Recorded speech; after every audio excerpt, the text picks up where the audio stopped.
Hey you guys, hope you're doing well tonight. Today I want to talk to you about why you keep getting manipulated by your adult child. So I want to talk about that a little bit, kind of in follow-up from the video yesterday. So for those of you that don't know me, my name is Sally Harris, and I help desperate moms of defiant adult children. I help them create a plan using strategies and techniques that were proven in my own life. And I've walked this road for about 10 years. And so I'm using my personal experience to help moms get out of the pit of despair. So I will put a link below to my discovery call, which is a free 30-minute call. If you're experiencing this with your child, I would love to talk to you. So as far as manipulation, like I know if you're a mom of adult child who's struggling, defiant, whatever word you want to use, you're sick of it. You're tired of it. There's so much pain associated with it. And you can ask, like, why is this happening? Like, why do they keep manipulating? I mean, we need to face the fact that our kids are master manipulators. That is how they survive. So if you have a child that is on the street,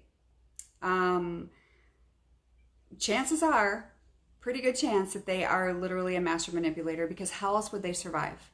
And so sometimes it ends up being survival skills, but whether they're to that point or maybe they're still in your home and you're just feeling the manipulation, what do you do about it? Well, our kids don't want to be controlled, right? In fact, tomorrow I'm going to go into the different types of parents, and it's super interesting when you really break it down. And it all starts with learning for us moms to learn how to get off the roller coaster ride, because they'll take us on that ride as long as we want to travel. And I don't know about you, but I want it off. And so I coach the moms to free themselves from literally fruitless enabling. And so I coach the mom, and then the mom coaches the child. And the fact is, when you as a mom, when you and your spouse or their father stop enabling, then the child's going to stop manipulating. Okay, that's just given. We need to be firm. We need to be loving. We need to be calm and non-controlling in our actions and our responses to them. So here are some things what to say to your child if you're in the middle of this and they're manipulating you, and you're having conversations. And chances are they're going to be really sweet and nice until you say no, and then the tables are going to turn, and they're going to probably get very angry and say some really not so nice things to you. And so what are you going to do?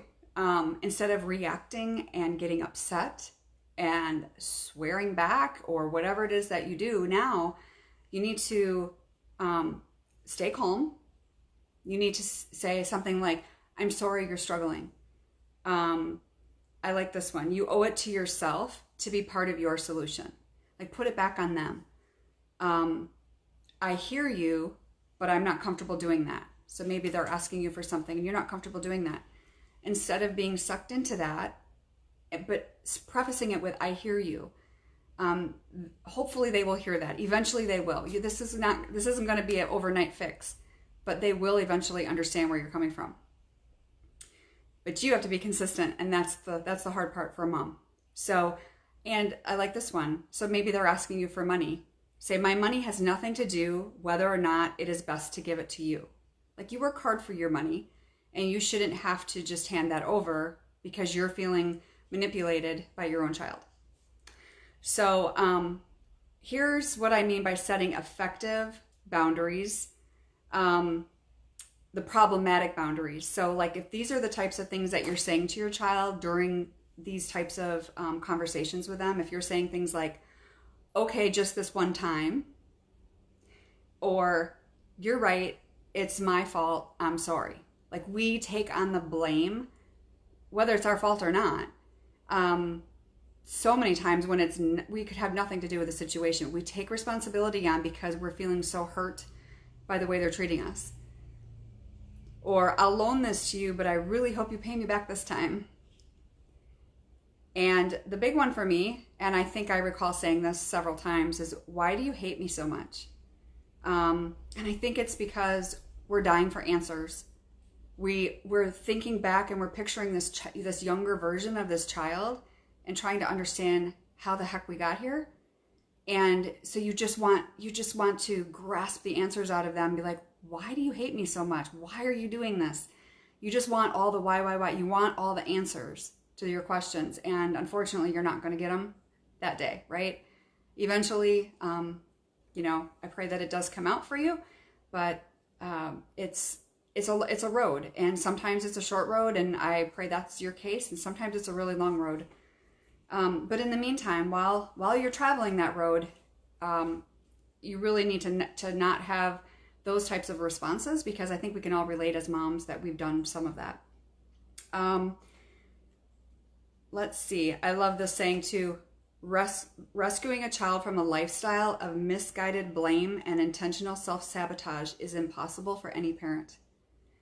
That's huge. And I think once you realize that it is impossible, then you don't feel so bogged down and feeling just like everything you're doing is wrong, because they're probably telling you that everything you're doing is wrong. So if you get pulled into these types of crises with your child, some better responses versus what I just shared with you would be something like learning to stop relying on your struggling adult child to tell you your value. I think we get so sucked into wanting them to love us, not understanding where it's gone wrong, and we take it personal. So we make that our own value, and I know a lot of moms do that. I wish you would let yourself see what I do, and really helping them, look them in the eye and really just let them know that you see more than what they're seeing. And, if they say, I don't care about, or if they say, you don't care about me, or I'm this or I'm that, letting them know that you wish that they would see what you see in them and that there is good in them. And then the last one is, you owe it to yourself to speak to me in the respectful manner that I'm trying to speak to you. One thing that I remember, anytime one of my kids would start raising their voice or yelling, I would try to get quiet and just calm, and they would be, do. And I'd be like, you're the only one raising your voice in the room. And boy, that's a showstopper. It's like, wow, I guess you're right, Mom, So that's kind of a little trick too that works pretty good with all kids, actually. So I hope that helps. Manipulation is hard to handle. It's wearing. And I think that's why, because we don't have the effective boundaries plan in place, we continue to enable because we're feeling manipulated, we're feeling worn down, and we just give up. And it's just easier to give in than to deal with the headache of what the repercussions of saying no.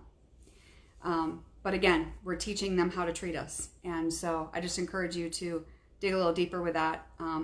If any of that resonates with you and that's your own personal experience, I would love to talk to you. So I'll put that link to my discovery call below, and I'll see you later. Thanks.